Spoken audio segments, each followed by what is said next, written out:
এইরকম ভাবে বলছিস যখন, তখন নিশ্চয়ই কিছু খসাবার প্ল্যান আছে। তোর থেকে কি বা খসাতে পারি আমি বল? বাবা, খসাতে পারিস না বলে মন একেবারে ডুকরে ডুকরে কাঁদছে মনে হচ্ছে। তাহলে সবাই জানে তোর হাত থেকে একটা পয়সাও গলে না। এই মেলা ফ্যাঁচ ফ্যাঁচ না করে যেটা বলতেছিস সেটা বলে বেরিয়ে যা। বলছি 2 বছর হয়ে গেছে, আমি এই ফোনটা চেঞ্জ করতে চাই। তো কেন, ফোনে কি কোনো রকম প্রবলেম হচ্ছে নাকি? কোনো অসুবিধা আছে ফোনে? না, অসুবিধা হচ্ছে না, কিন্তু আমার সব বন্ধু বান্ধবরা চেঞ্জ করে। তুই একটা কাজ কর, এই বন্ধু বান্ধবদেরই চেঞ্জ করে দে, দেখবি কোনো ঝামেলা নেই। এটা কোনো কথা নাকি? দেখ, আমার 2 বছর হয়ে গেছে, আমি এই ফোনটা চেঞ্জ করবই। তোর তো 25 বছর হয়ে গেছে। আমি কখনো বলেছি আমি তোর মতন বোনকে চেঞ্জ করে নতুন বোন আনবোই?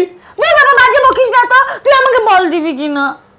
দিতে পারি, আমার কিছু শর্তাবলী প্রযোজ্য। শুনি তোর শর্তাবলী। আমি যা যা বলবো তুই তাই তাই করবি। অন্তত আমার কথা পুরো অক্ষরে অক্ষরে মেনে চলবি, অন্তত আগামী 2 সপ্তাহ। এর আগেও তুই আমাকে দিয়ে শপথ করিয়ে কাজ করিয়ে ঝাপসা হয়ে গেছিস। ছেড়ে দে, শুনতে হবে না, ফোনও পাবি না। আচ্ছা ঠিক আছে, বল কি কি শর্ত তোর। বলছি, তার আগে আমার জন্য 1 কাপ চা নিয়ে যা। নিয়ে আসছি, তার আগে বল না শর্তগুলো শুনে তারপর যাচ্ছি। দেখলি, বললাম আগামী 14 দিন আমার সব কথা শুনে চলতে, প্রথমটাই শুনলি না। দূর বাবা, আনছি, দাঁড়া, ভাল লাগে না। নে। গুড। এই যে আমার কথা শুনে চলাটা শুরু করলি, এরকম যদি তুই সারা জীবন করতে পারিস না, তোর মতন মেয়ে দূরবীন দিয়ে খুঁজলেও খুঁজে পাওয়া যাবে না। এত তেল মারিস না রে, যে কদিন আমার ফোনটা না আসে ততদিন তোর কথা শোনাটা আমার কাজ। ও কি রে, দাদার কথা শুনে চলাটা কাজ নয়, ওটাই ধর্ম, ওটাই ধ্যান জ্ঞান সব হওয়া উচিত বোনেদের।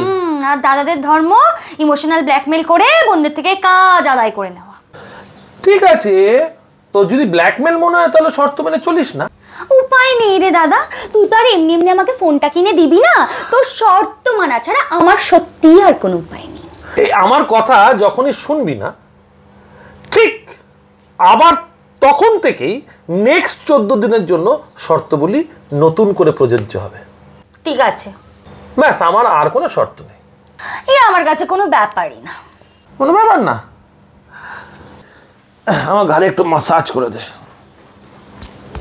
এবার মাসাজ করতে করতে বল, আমার দাদার মতন পৃথিবীতে আর কোনো দাদা নেই।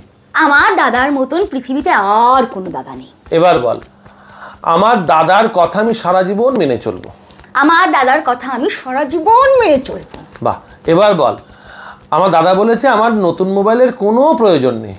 আমার দাদা বলেছে আমার নতুন মোবাইলের কোনো প্রয়োজন নেই। স্ট্যাচু। প্রয়োজন নেই যখন, তখন চাইছিস কেন রে পাগলি?